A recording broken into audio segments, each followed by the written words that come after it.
Yes. Wait, what that sound means. Time for In the Paddock F1. Greeny and the Cheese. That is right. We have reached it. The finale of the 2025 F1 season. 1,444 laps. 7,313 kilometers, or 4,544 miles raced.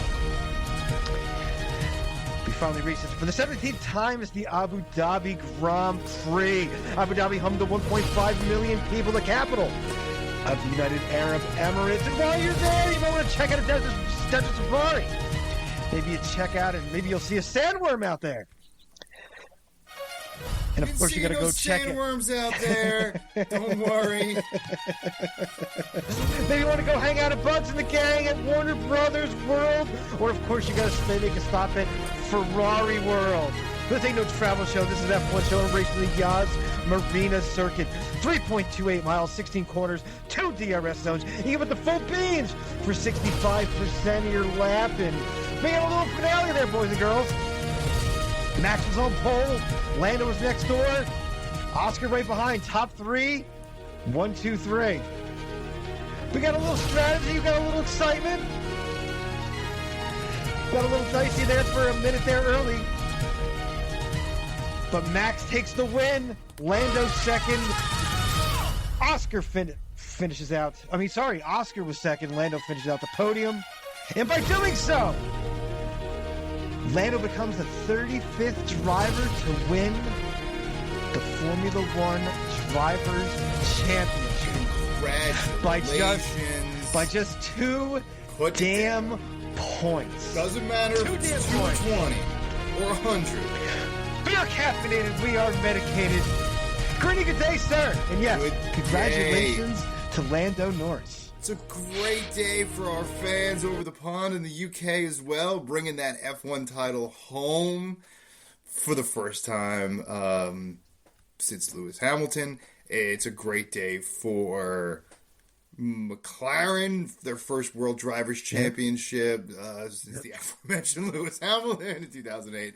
And just a whole bunch of good vibes, a whole bunch of end of an era vibes today. I don't know if we're really going to feel it until next season starts up. And I think we're not going to feel it until,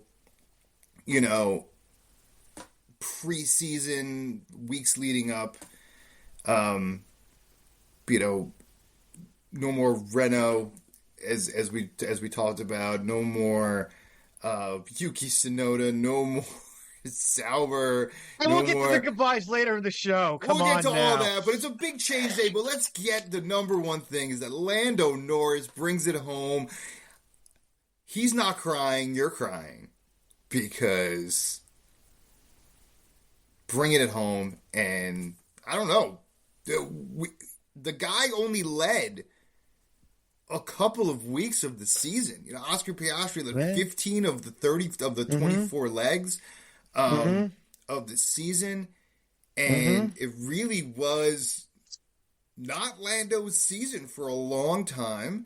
And now you got to look back, a 2-point finish, a 2-point win. So you got to look back at Red Bull's entire season, especially the beginning of their season, and where they missed out on some easy points that they kind of neglected, that they kind of didn't look at, and now it comes back to kick you in the ass when you look at 2 points. And how is that 2 points going to haunt you? I know Max played it as cool as possible, and he was as happy as possible for Lando Norris in the post-race. And then he said all the right things. Max Verstappen, you got to give it up for him for saying all the right things after winning today, but just falling short of that title.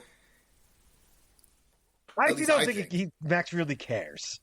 I think he does. I think he does. I really don't think he does, to be honest. I don't really. He's got 4. After he won the first one, I think that was, he filled that dream, and Max just doesn't seem like that kind of person, to be honest. I mean, he also knew going in he would need probably a little luck at some point to get that podium. To get the So, and they also had he even said they're probably going to be the quicker car as well. mean, he put down he drove a phenomenal race. He did everything he had to do to try and win the title, but he also needed, McLaren to falter a bit, and that didn't happen. So I think going into the race, he knew that as well. I mean, Max could walk away tomorrow and be totally fine with it and go race, endurance racing, which, he already proved this year he's the best damn driver on the planet by almost winning his fifth, F1 driver's title in a row and going over to endurance racing and winning that. So, well, guy came 2 points from winning, being down 110 points. It was an epic comeback. That's what it wasn't like he was toe to toe all season. No, that was an epic comeback, and once they figured the car out. But let's give it up to Lando Norris. We talked about early in the season. We were both saying that maybe he didn't have the goods. He did a little soul searching there, and he's got the goods. Proved he could do it. He didn't buckle under the pressure. He could have. If ifs and buts were candy and nuts, other things could have happened. But if Ferrari was a better car this year, does Leclerc, possibly pass him and take the title away there? But that didn't happen. He did what he had to do. He finished on the podium. I was a little surprised with Oscar passing at the start there, to be honest. I'm sure that made things a little bit more nerve-wracking for those on the McLaren pit wall, especially with Leclerc hanging there for a little bit at the start. For a little bit. Yeah, no, Lando Norris, after that pass, was one oversteer away for a while from having Leclerc potentially pass him and ending. Yeah. He really was like a single oversteer, or as you saw the whole weekend, Lando putting it in 110% there. He could have had an off-track penalty. A lot of drivers. I don't know if anyone actually officially got a 5-second penalty at the end of the race, but a lot of drivers were close. A lot of black and white flags. They were handing out penalties. They were handing out penalties a lot there late. They started giving out penalties that they haven't really been given one after they gave Yuki that penalty that he got for, sorry about that, playing the team game and Lando passing him around the off track a bit there. But if they would have gave Lando a penalty there, that would have brought all kinds of tin hat conspiracy theories out. Oh, absolutely. Listen, but he was. There was a lot of black and white flags coming out. There was a lot of potential for anyone to get a 5-second penalty there. And, I think he finished, 7 or 8 seconds ahead of Leclerc. Oh, yeah, at the end there, I think they were just, cashing it in. Yeah, those rear tires were just shredding by the end of that race for everyone. So, but, yeah, and, just Lando winning the title's enormous. Enormous to get that, that monkey now off his back and after last year. And McLaren getting it off their back, too, because, as you know, in the past, McLaren has spit the bit in these situations. Even going back to, what was that, 07 when they lost the title by 1 point when Kimi won the driver's title, when they spit the bit there at the end of the season. So, it definitely gets the monkey off McLaren's back for losing titles there at the end, because they also did it in other years as well. So, but Lando getting that and just absolutely, and he earned it. He earned it today too. He made those passes when he came out of that stop, and he had to make some passes. Making the double passes here and there, and just moving up through the field where he had to. He didn't just get those spots. He earned the podium, because he could have not have had that spot, because Ferrari definitely put him on the back foot there when they made their stop at that point, and forcing McLaren to make that stop with Lando, and having Lando actually coming before they were even thinking about bringing in Piastri at some point. So, that was huge that they had to do the cover up. So McLaren made the right calls. Lando earned it, which is is what you want as a driver, and didn't just back into it. And he earned the driver's title. Congratulations. Congratulations, Lando Norris. And I think, listen, if Lando had already won a title last year, which he could have. He could have. McLaren was the best team last year. We forget that it was back-to-back constructors titles sometimes for McLaren here. And Red Bull did not win the constructors title last year. So, but I think, listen, going back to Max Verstappen for a moment, I think the last 3 months here and Lauren Meeks and the new regime coming in, I think has sealed Max Verstappen with potentially, if he stays in Formula One, which I'm assuming he will, at least for the next couple of years. Let's see what this new era brings. That there's definitely a lot of success and that he was on the fence, maybe had 1 foot out the door, at least 1 toe out the door at Red Bull.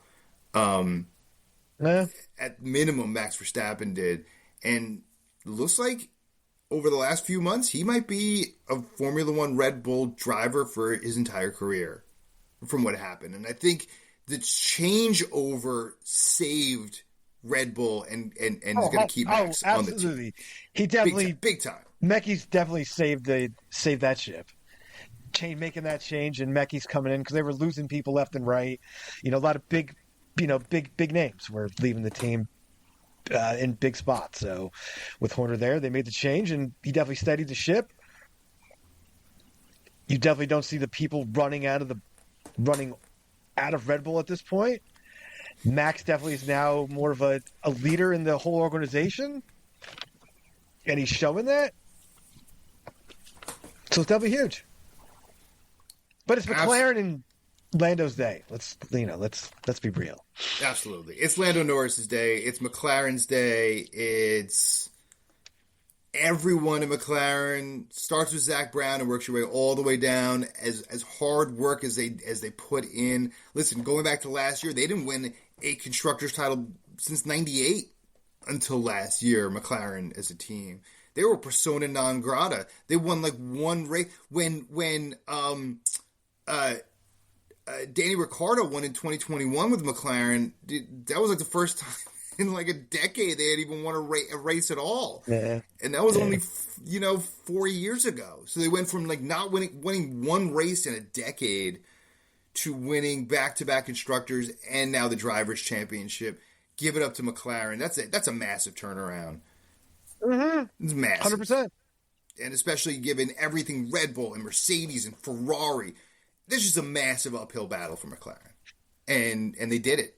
And they did it. And the Zach Brown era of McLaren has just proven unbelievable success. And keep it going, man. And we'll see what happens in 2026. But party on, Lando. Party on. Till the break of dawn. How to be young and rich. All right, any final words before we strap on our helmet here? Take a lap around ourselves in Quizmaster's Cockpit, sir. Congratulations, Lando. Congratulations, Lando. All right, let's get into it. We have my least favorite segment of the week, but you're going to hit it with me every single time, and that is Quizmaster's Cockpit. We have 1 lap around, which means 3 questions, 3 sectors. If I get them all right, Cheese, we're going to go right into our winners of the week. If I get just 1 wrong, we're going to go right into losers because I get a big L across my forehead. 1 out of 3 right, or even 2 out of 3 right's a failing grade. But if I happen to get all 3 wrong, if you happen to completely stump me, we're going to go right into slap as I slap myself in the face. And then we're going to hand out a slap to someone on the grid today. Are you ready, sir? I'm ready. Give me I'm going to just get at least 1 right for the finale here. I think you're actually going to win this week, but... All right, which means I'm definitely going to lose. So go. Question number 1, sir. Including today, how many different drivers have won the Formula One driver's title?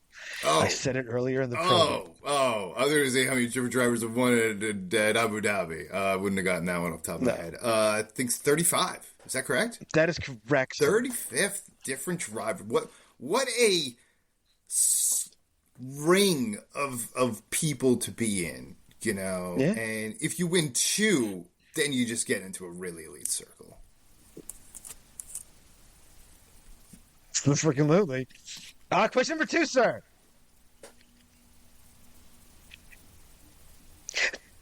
At Abu Dhabi, this driver overcame a 15-point deficit to win the driver's title in 2010. That would be Sebastian Vettel. That is correct, sir. Came from behind. I believe out of the 7 times someone's gone into the last race, they have come from behind. I think this is the first time they haven't come from behind to win a championship.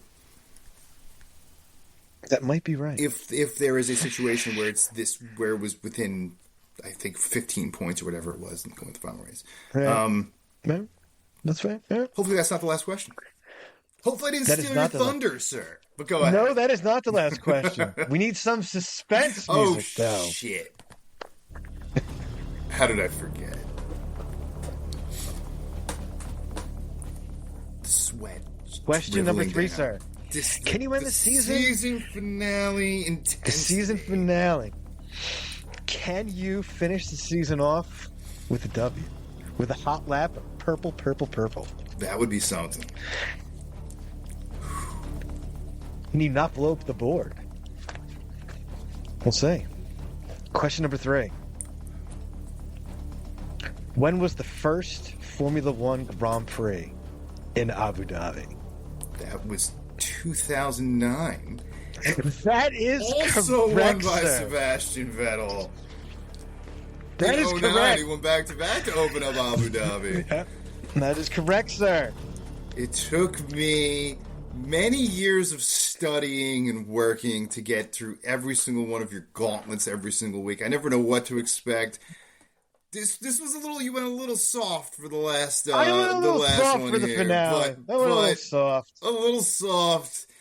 But either way, it's been a heck of a season in Quizmaster's Cockpit. I definitely had the best season I've ever had in Quizmaster's Cockpit, and the questions got harder as well. So I had to really hit the books this year. I was up for the challenge. So I'm proud of myself. I would say B- overall for the year would be a fair grade, maybe 80%, probably around there. So I have to come out. I had some hard questions in there. You got some tough questions. Some I got. Yeah. Most I did. Yeah, the tough ones. But gonna have to come back harder next year. Well, you were a winner chicken dinner. That's a purple. How about that? I do not have to blow up the board. And for anyone watching on YouTube who gets to watch that every week, although so I am disappointed when the board doesn't blow up because I always enjoy the blow up of the board on YouTube and switch it up. We're gonna rate some winners then. Go for it. I am giving it to the drivers at Ferrari for getting a double top 10 with the mess that they had. Mm-hmm. The car's just junk, and 2 great performances. Leclerc, great performance. Lewis coming from the back. The car was not a good qualifying car. It was the better race car this season. But give it up to both of them. Double points. Probably shouldn't have happened, because that car's trash, but just give it up to the drivers at Ferrari. We'll have it there in the goodbye section, but also just the Hulk getting Sauber points in the final race as a Sauber. So, and the Hulk getting points as well. Again, give it up to the Hulk getting the points. Those would be my winners. It's a good slate. I appreciate you leaving me at least one of my Haas here. I'm sorry, I was half paying attention here to you, but you went with Ferrari and the Hulk. I'd always love to give Lance Stroll for his 1 point, but I'm definitely looking at. Listen, number 1. Yeah, I know Aston Martin screwed us a little bit here towards the end, as far as us Haas fans, all 10 of us go. But you got to give it up for Fernando Alonso. Heck yeah. We're going to mention both of the 40-plussers here, and Lewis and Fernando, for finishing the season strong. I don't think people understand what it takes when you have a triple header like this. You are not stopping. And when you are the age, in your mid-40s, when you are nonstop for weeks, you start in Vegas, which is a whole trip itself, and then you go to the Middle East, and you're there for 2 weeks in the heat, constantly in the heat, constantly on the track, constantly being bombarded with interviews, and still able to finish the season strong. We saw the opposite with the youngsters, who all struggled the last couple weeks, which we'll get to in a moment. Yeah.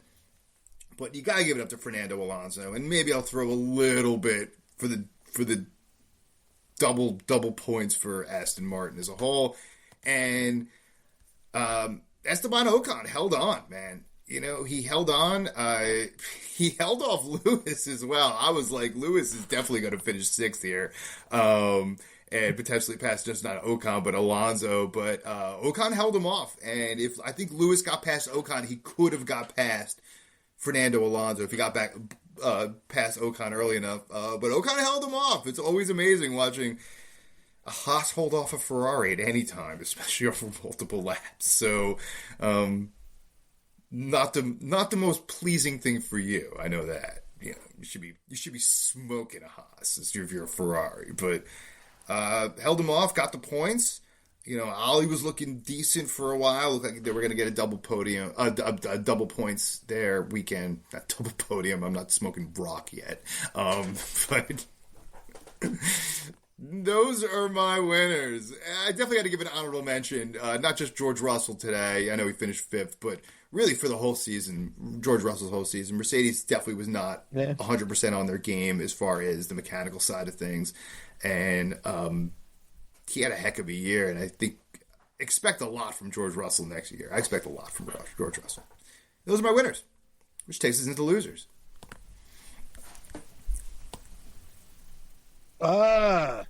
Racing Bull, 17th, 18th. Mm-hmm. They've been on definitely an upward swing there, but that was just a bad way to end the season. That was kind of a mess from especially where they started the races too. So things just went all wrong for them all day. So definitely got to put them in the losers. Albon again, 16th, just an absolute disaster down the stretch here for Alex to end the season. Persona non grata. For damn sure. Persona non grata. Man, didn't even barely hear his name mentioned over the last month of the season. And what a fall off, because he always got some time. He always got some mention of Albon's performance. You never went months without hearing Alex Albon's name or being talked about, and he's just going in the wrong direction, especially when his teammate is going the other direction. Podiums going the other way a lot of times. So, definitely disappointing. I agree there.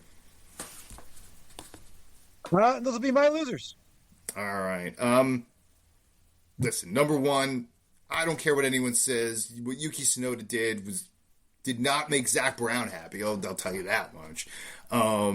And he is out the door. I think it was a borderline shady thing. I think 100% Yuki was sent out there to take Lando out, and they timed the pit stop just so he can go take him out there. And I'm gonna give Red Bull a little bit of a loss there too, because I know you're saying that's racing, and it is racing, but I can still give him a big L there. Especially Yuki's, give his whole season an L. That just this wasn't like Schumacher. This wasn't like Schumacher back in the day when he wrecked his rival. Like, But that was a different time, and there were safeguards put in place, and there were rules changed and put in place. There were Schumacher rules that you couldn't do that anymore, and the rules were changed, and they are changed. That was a generation ago, man.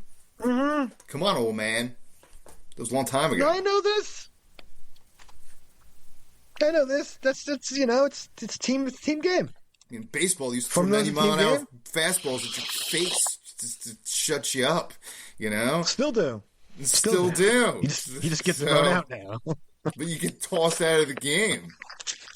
You used to throw a ball at a guy's head 90 miles an hour. You used to have a full-out brawl and then go back and just play as if nothing happened. So McLaren knew something like that was probably going to happen because they were going to use Yuki any way they could at that. 100%.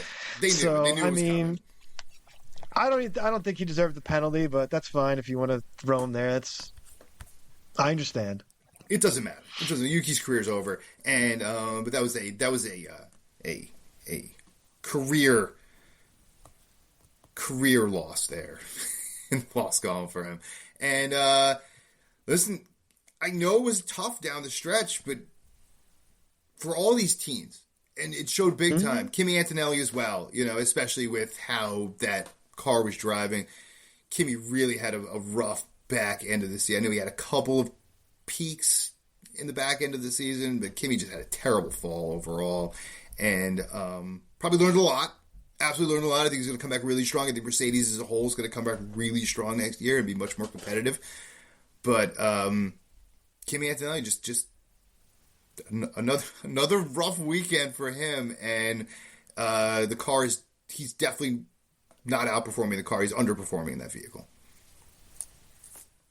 Well, he struggled down the second half a bit there, but he definitely was on the upward swing here at the end. So, I would have been my losers if I was thinking about putting him in my losers as well. Just it's a bad finish to the way he's been driving recently. So it's just a bad way to end the season. So I would have had him in the losers as well. It's rookie stuff, and I think again he's gonna come back really strong next year. I think Ali Behrman and Kimi Antonelli are both going to be really, really, really strong competitive drivers next year. I think they learn just so much when you get so much internal data. And you're just that good. Both those drivers are just that good. You're just a freaking just got your license, to drive on a road 2 years ago. So, we're dealing with teenagers. So I think they learned a ton. I think a lot of these drivers learned a ton. Gabriel Bortoleto as well. I think he's going to be really someone to watch going forward. But it's a lot with the teenagers. But definitely losers down the stretch for them, but it was a long, rough season, 24 races, and they just were learning a ton, and they're going to take it all into next year. And I think F1's definitely gone on the upswing with these kids, for sure.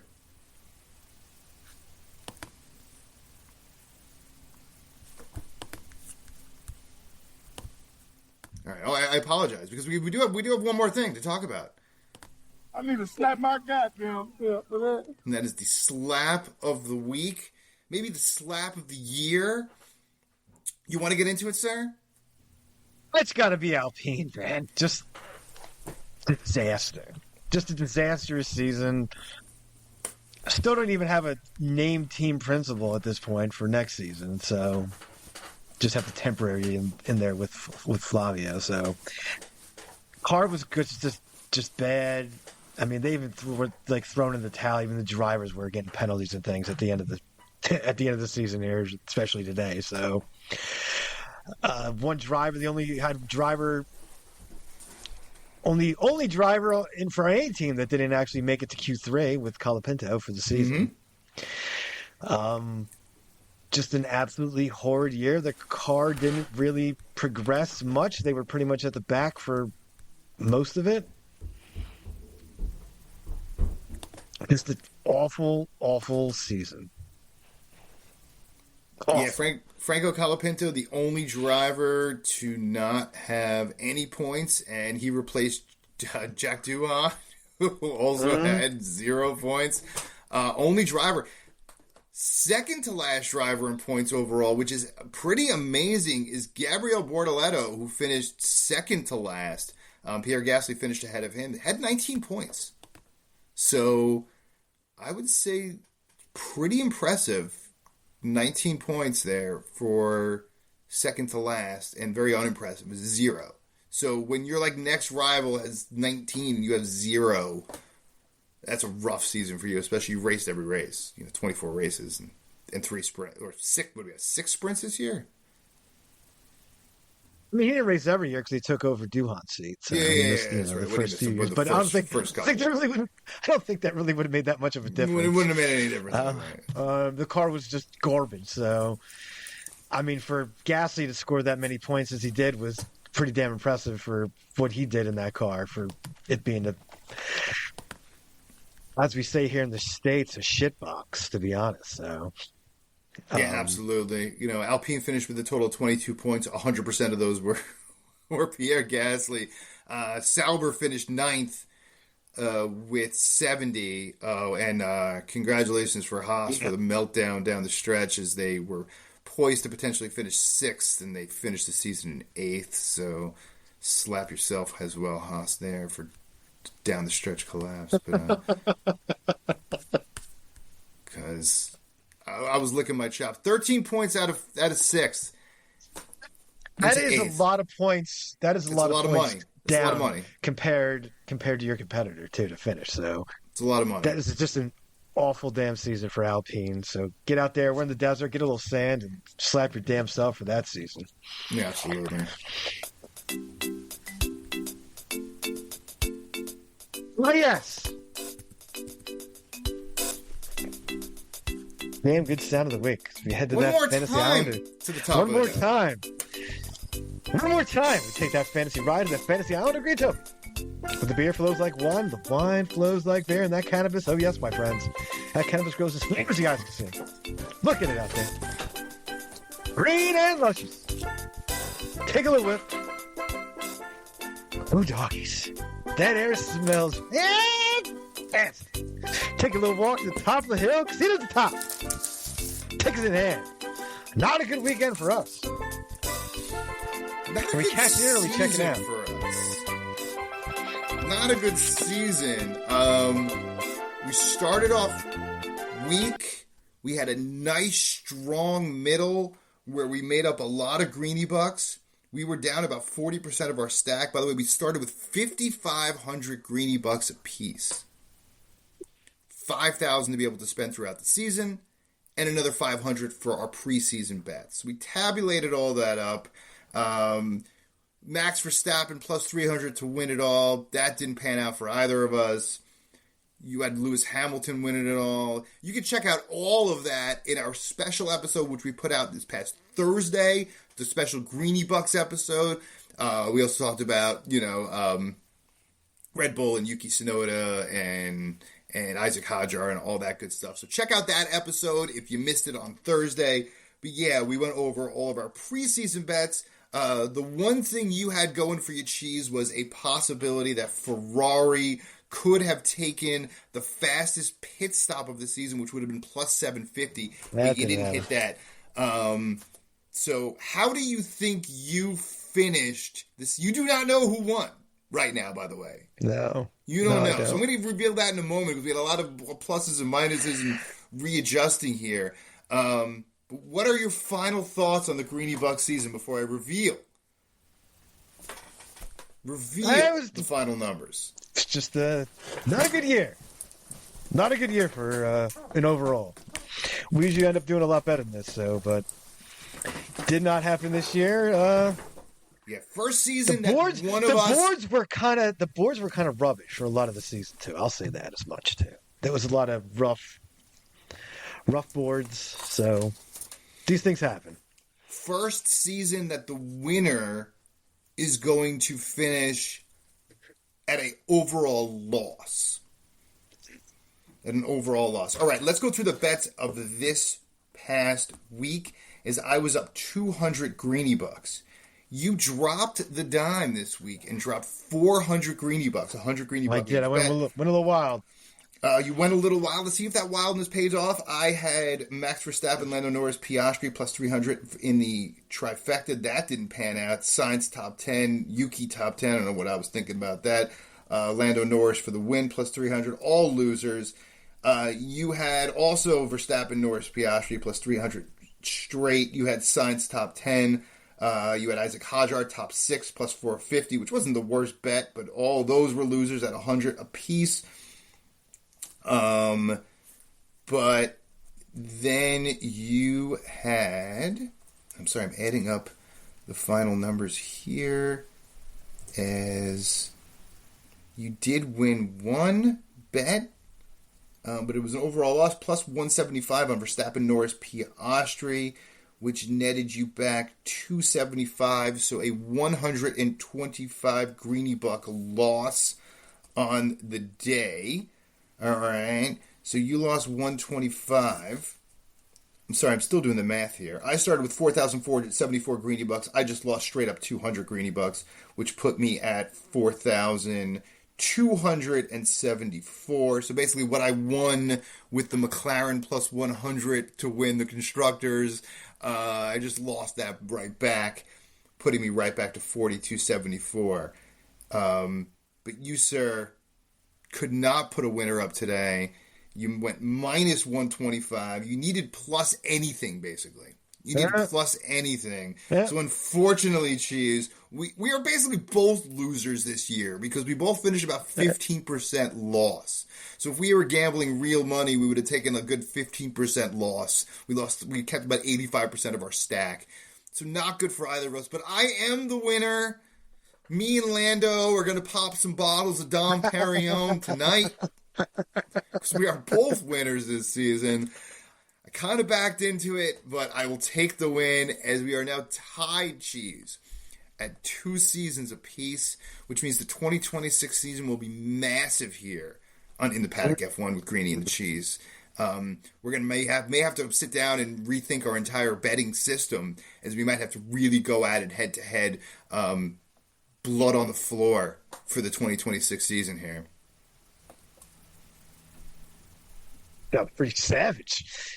Pretty savage. This is gonna get savage. This is no joke. All right. Well, we got one more thing to do here. Go ahead. I apologize. And it's not going to be in the news. We'll change it up here for the finale. It's going to be our goodbyes. Goodbye. So long. Sayonara. Maybe shed a tear. Maybe not. Maybe not shed a tear for those leaving. Some good things leaving, maybe. Some bad things or some upsetting things ending in Formula One. Some massive change that we will definitely feel in 2026. But before we get to that, we are going to be bringing you in the news and update segments every single weekend, all throughout the entire off season, Saturdays, Sundays, and Mondays. So check those out from over the weekend, every weekend between now and next season, as we're going to be coming at you. And without further ado, the so longs. Say so long to Renault as an engine supplier since 1983. It's a long time. A couple of years in there that they were, left the sport for seconds and then came back. But since they've been an engine supplier for a long damn time in Formula One. That will be no more.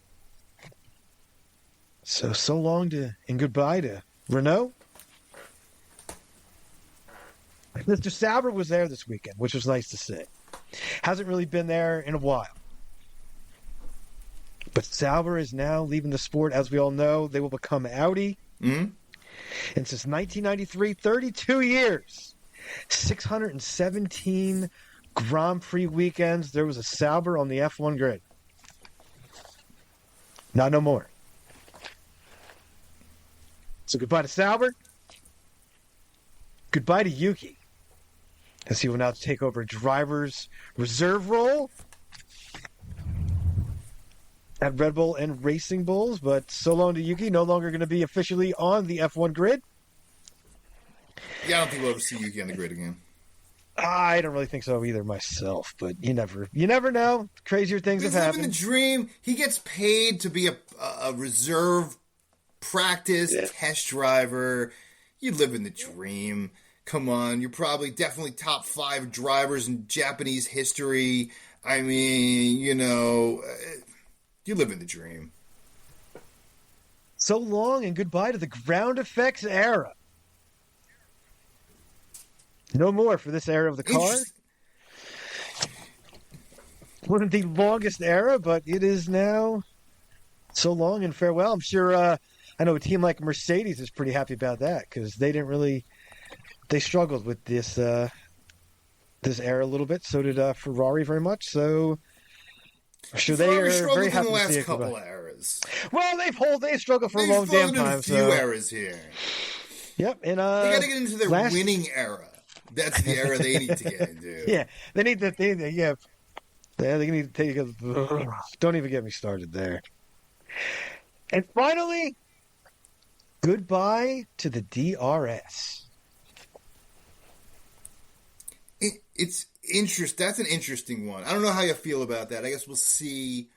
We'll see how it goes. How that looks. See how far drivers are we going to get these long, huge, minute plus wins? Are we going to get that dominant driver that's going to be like lapping the field? Because they can't catch up on the straightaways, and they're going to whoever's in that lead. You know, I don't know. I don't know how it's going to look because it's been so long since we've had DRS and had that extra downforce on especially on the straightaways. So we'll see how it we'll see what all shakes out because nobody knows what's going to happen with these new regs and new cars. So we'll see. All right, so we got final send-offs here. Final send-offs. And first of all, thank you everyone who tuned in. We had our biggest season ever, and we're expecting 2026 to be even bigger, and we could not have done it without all of you. Sincerely.